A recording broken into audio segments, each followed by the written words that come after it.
नमस्कार मेरे प्यारे बच्चों। आज की इस कक्षा में पुनः आपका स्वागत है। आशा करता हूँ कि आप पूर्णतः स्वस्थ, प्रसन्नचित्त और खुश होंगे। मन लगाकर अपना विद्या अध्ययन कर रहे होंगे और अपना ध्यान रख रहे होंगे। आइए हम अपनी कक्षा को आगे बढ़ाते हैं। पिछली कक्षा में हमने इस पाठ का पाठ 16 आप किनके साथ है, आप किनके साथ है का हमने आधा भाग पढ़ा था। उसके आगे का दूसरा भाग आज की कक्षा में हम पढ़ेंगे। यह रचना, यह कविता आप किनके साथ है डॉक्टर हरिवंश राय बच्चन जी द्वारा रचित है, लिखित है। आइए उसके बारे में पढ़ते हैं। उसके पहले हम पुनः आपसे एक निवेदन करेंगे, एक आग्रह करेंगे कि बच्चों, आप जैसे ही वीडियो देखना प्रारंभ करें, सबसे पहले आप अपने नाम, कक्षा और वर्ग लिख करके कमेंट बॉक्स टिप्पणी करके भेज दें, ताकि हम आपकी उपस्थिति यहाँ पे दर्ज कर सकें। जितना अनिवार्य आपकी पढ़ाई है उतना ही अनिवार्य आपके लिए आपकी उपस्थिति भी है। तो मेरे प्यारे बच्चों, इस बात को आपको ध्यान रखना है। आइए हम पाठ को आगे बढ़ाते हैं, आगे पढ़ते हैं। और सबसे पहले हम शब्दार्थ देखते हैं एक बार। शब्दार्थ है तज, तज माने त्यागना, न्यायोचित, न्यायोचित माने होता है न्याय संगत, न्याय के साथ, न्याय युक्त। शीश, शीश माने होता है सिर, मस्तक। उद्गार, उद्गार माने भाव या आवेग। जिह्वा, जिह्वा माने जीभ। अंतर, अंतर माने होता है हृदय। अंगार, अंगार माने होता है आग। आतताई, आतताई माने होता है अत्याचारी। शमशीर, शमशीर माने होता है तलवार। न्योता, न्योता माने होता है निमंत्रण। पैनी, पैनी माने होता है तेज। तम, तम माने होता है अंधकार। पथ, पथ माने होता है रास्ता। चुनौती, चुनौती माने होता है ललकार। लूका धरना होता है जलती हुई लकड़ी रखना या अंगार रखना, अंगारा रखना। अंगार मतलब धधकती हुई आग। यहां हमने आग लिखा हुआ है। उदय माने होता है समुद्र। ताका माने होता है देखना, ताकना माने देखना। तीर, तीर माने होता है किनारा। अवकाश, अवकाश माने होता है खाली समय या छुट्टी। भद्रा, भद्रा माने यहाँ पे शब्दार्थ दिया हुआ है एक नक्षत्र का, परंतु बच्चों नक्षत्र 27 ही होते हैं। 27वें नक्षत्र में ये भद्रा नाम नहीं आता है। तो यहाँ पे नक्षत्र एक आपको समझने के लिए दिया गया है। भद्रा होता है समय, जिसमें ऐसा माना जाता है, कहते हैं कि शुभ कार्य नहीं करना चाहिए। आगे दिक्सूल, दिक्सूल वह समय जब किसी विशेष दिशा में जाना वर्जित हो। जैसे सोमवार दिन पूरब नहीं जाना चाहिए और बुधवार को आपके उत्तर, बृहस्पतिवार को दक्षिण दिशा में जाना चाहिए। तो ऐसे कई सारे जो हैं हमारे शास्त्रों में बताया गया है, वो आगे इसके बारे में हम डिस्कस नहीं करते हैं। सतपथ, सत्य में सत्य का मार्ग, सच्चाई का मार्ग। ये था हमारा बच्चों शब्दार्थ। आपके लिए गृह कार्य है, गृह कार्य याद रखिएगा। गृह कार्य है, ये जो शब्दार्थ है ये आपको अपनी उत्तर पुस्तिका में लिख करके याद करना है। और है आपके लिए दूसरा गृह कार्य, इस कविता के रचनाकार डॉक्टर हरिवंश राय बच्चन जी की अन्य कृतियों का नाम लिखना है आपको। ये आप चाहे इसके लिए अपने पेरेंट्स का, अपने अभिभावक का की सहायता लेकर के आपको अन्य कृतियों का नाम लिखना है और उसे याद करना है। आइए अब हम पाठ को आगे बढ़ाते हैं। पिछली कक्षा में हमने पाठ यहां तक पढ़ा था कि नहीं झुका करते जो दुनिया से, नहीं झुका करते जो दुनिया से करने को समझौता, नहीं झुका करते जो दुनिया से करने को समझौता, ऊंचे से ऊंचे सपनों को देते रहते जो न्योता, दूर देखती जिनकी पैनी आंख भविष्य का तम चीर, मैं हूं उनके साथ खड़ी जो सीधी रखते अपनी रीढ़। बच्चों, आइए हम देखते हैं इसको। नहीं झुका करते जो दुनिया से करने को समझौता, जो दुनिया से समझौता करने के लिए, जो झुका नहीं करते हैं, जो दुनिया से समझौता करने के लिए झुकते नहीं हैं। ऊंचे से ऊंचे सपनों को देते रहते जो न्योता, जो अपने बड़े से बड़े ऊंचे से ऊंचे सपनों को भी पूरा करने के लिए न्योता देते रहते हैं। दूर देखती जिनकी पैनी आंख भविष्य का तम चीर, जिनकी आंखें भविष्य का अंधकार को चीर करके, भविष्य के अंधकार को दूर करके, उनको उसके पार भी जा करके, जिनकी पैनी निगाहें, जिनकी तेज निगाहें उस भविष्य को देखती हैं, मैं हूं उनके साथ खड़ी जो सीधी रखते अपनी रीढ़।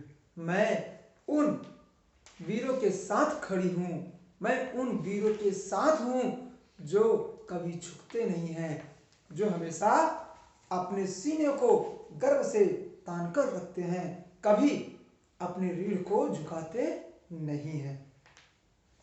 आगे है जो अपने कंधों पर्वत से बढ़ टक्कर लेते हैं, पथ की बाधाओं को जिनके पांव चुनौती देते हैं, जिनको बांध नहीं सकती है लोहे की बेड़ी जंजीर, मैं हूं उनके साथ खड़ी जो सीधी रखते अपनी रीढ़।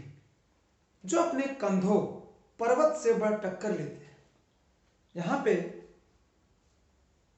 कवि कह रहा है कि जो अपने कंधों से, अपने अर्थात कंधों से पर्वत से बढ़कर टक्कर लेते हैं, अर्थात आगे बढ़कर के पर्वत से भी टक्कर ले लेते हैं, अर्थात कठिन से कठिन बाधा से भी वो टक्कर ले लेते हैं। अर्थात पर्वत का मतलब होता है कठोर, तो कठोर से भी अपने कंधों से वो टक्कर लेते हैं। पथ की बाधाओं को जिनके पांव चुनौती देते हैं, जिनके पांव, जिनके पैर कठिन से कठिन बाधाएं आ जाएं, लेकिन उनको भी चुनौती देते हुए भी आगे बढ़ जाते हैं, रुकते नहीं हैं। जिनको बांध नहीं सकती है लोहे की बेड़ी जंजीर, जिनको लोहे की बेड़ी जंजीर बांध नहीं सकती है, मैं हूं उनके साथ खड़ी जो सीधी रखते अपनी रीढ़। मैं उनके साथ खड़ी हूं जो कभी झुकते नहीं है, मैं हमेशा उनके साथ रहती हूं जो कभी झुकते नहीं है। आगे है जो चलते हैं अपने छप्पर के ऊपर लुका धरकर, जो चलते हैं अपने छप्पर के ऊपर लुका धरकर, हार जीत का सौदा करते जो प्राणों की बाजी पर, कूद उदध में नहीं पलटकर जो फिर ताका करते तीर, मैं हूं उनके साथ खड़ी जो सीधी रखते अपनी रीढ़। बच्चों, ये बहुत अच्छी कविता है। ये उनके लिए है जो हताश हो जाते हैं, जो कठिन बाधाओं से डर कर बैठ जाते हैं, निराश होकर बैठ जाते हैं। ये एक ऐसी कविता है जो आपके अंदर उत्साह भर सकती है, लेकिन केवल अगर भाव के साथ इसे आप समझें और पढ़ें। बच्चों, जो चलते हैं अपने छप्पर के ऊपर लुका धरकर, जो अपने छप्पर पर, अर्थात वो परवाह नहीं करते हैं कि कब उनका नुकसान हो जाएगा, जो अपने छप्पर पर, अपनी झोपड़ी पर जो आग, जलती हुई आग, जलती हुई लकड़ी की चिंगारी, जलती हुई लकड़ी को जो रखते हैं, अपने छप्पर पर जलती हुई लकड़ी रखने का मतलब है मुसीबत को मोल लेना। तो यहां पे यही है बच्चों कि जो मुसीबत को भी हमेशा ये झेलने को तैयार रहते हैं, अपनी जो छप्पर पर जलते हुए अंगारे को भी रखने को तैयार रखते हैं। हार जीत का सौदा करते जो प्राणों की बाजी पर, जो अपने प्राणों की बाजी लगा करके भी हार जीत का सौदा करते हैं, अर्थात वो हार नहीं मानते हैं, हमेशा जीतने की चाह रखते हैं, चाहे उनके प्राणों पर भी बात क्यों ना आ जाए। कूद उदद में नहीं पलटकर जो फिर ताका करते तीर, कूद उदद में नहीं पलटकर, जो उदद माने समुद्र में भी, जो समुद्र में भी कूद जाते हैं और पलटकर फिर पीछे पलट करके किनारा नहीं देखते हैं कि मैं कितना आगे आ गया, ज्यादा बीच में तो नहीं आ गया कि डूब जाऊं।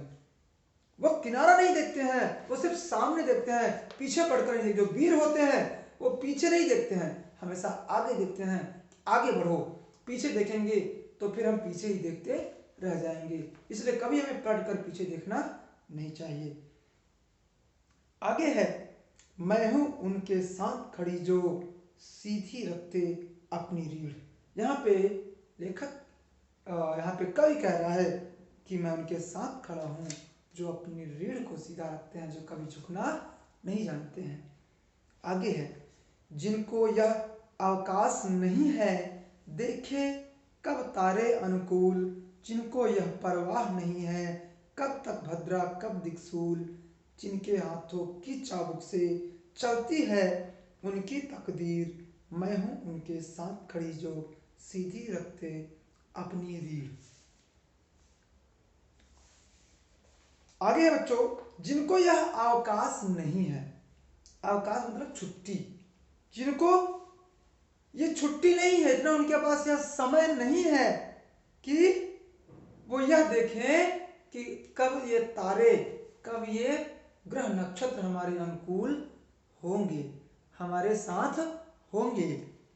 जिनको यह परवाह नहीं है कब तक भद्रा कब दिक्सूल, जिनको यह परवाह ही नहीं है, जिनको यह चिंता ही नहीं है कि कब भद्रा है कब दिक्सूल है, कब हमें यह कार्य करना चाहिए कब यह नहीं करना चाहिए। अगर कार्य करना है तो करना है, वो फिर रोकते अपने कार्य को नहीं है।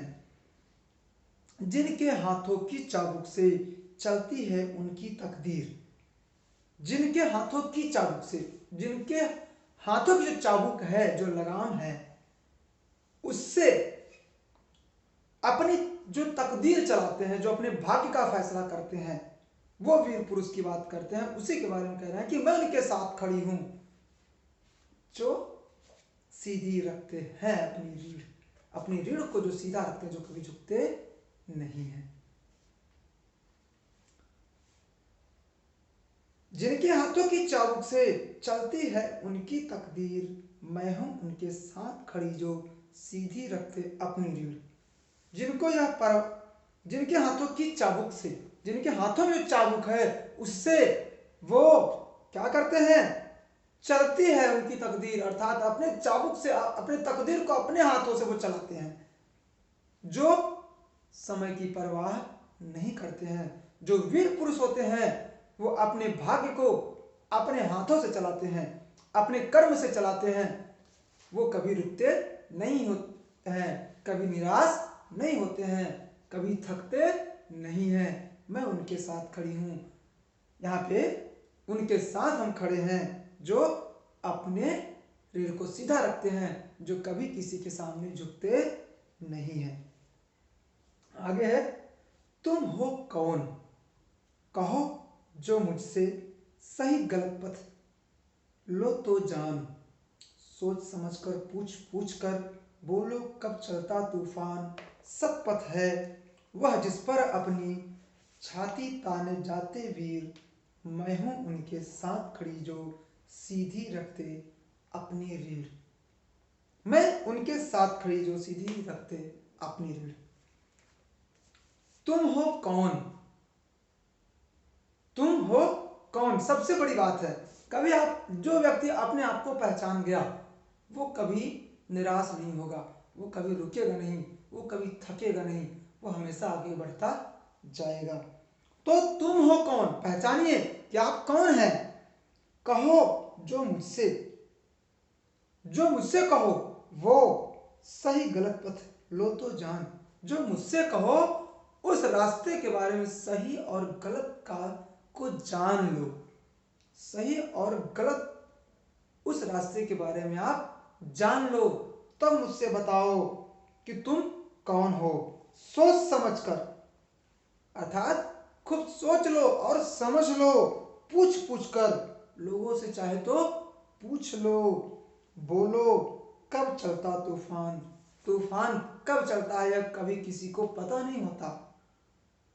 वो आता है और अपना काम करके चला जाता है।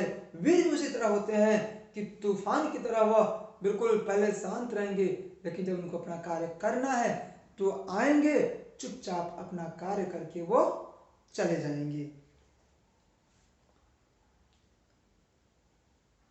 आगे है, सत्पथ है वह जिस पर अपनी छाती ताने जाते हुए। सत्पथ है, सच्चाई का मार्ग है, सच्चाई का मार्ग है जिस पर वे अपने सीने को ताने हुए, अपने छाती को ताने हुए आगे चले जाते हैं। मैं हूं उनके साथ खड़ी जो सीधी रखते अपनी रीढ़। मैं उनके साथ खड़ी हूं जो सीने को चढ़ा करके कभी झुकते नहीं हैं, जो अपनी रीढ़ को हमेशा सीधा रखते हैं।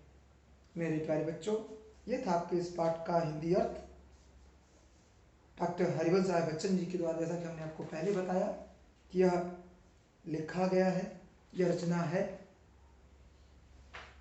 तो आप इस पाठ को पढ़ेंगे, जो भी आपको समस्या हो, कोई कठिनाई अगर आती है तो आप कमेंट बॉक्स में उस समस्या को लिख करके पूछ भी सकते हैं।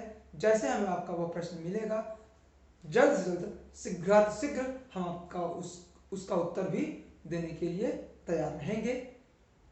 अगली कक्षा में फिर से मिलते हैं, तब तक के लिए धन्यवाद, नमस्कार।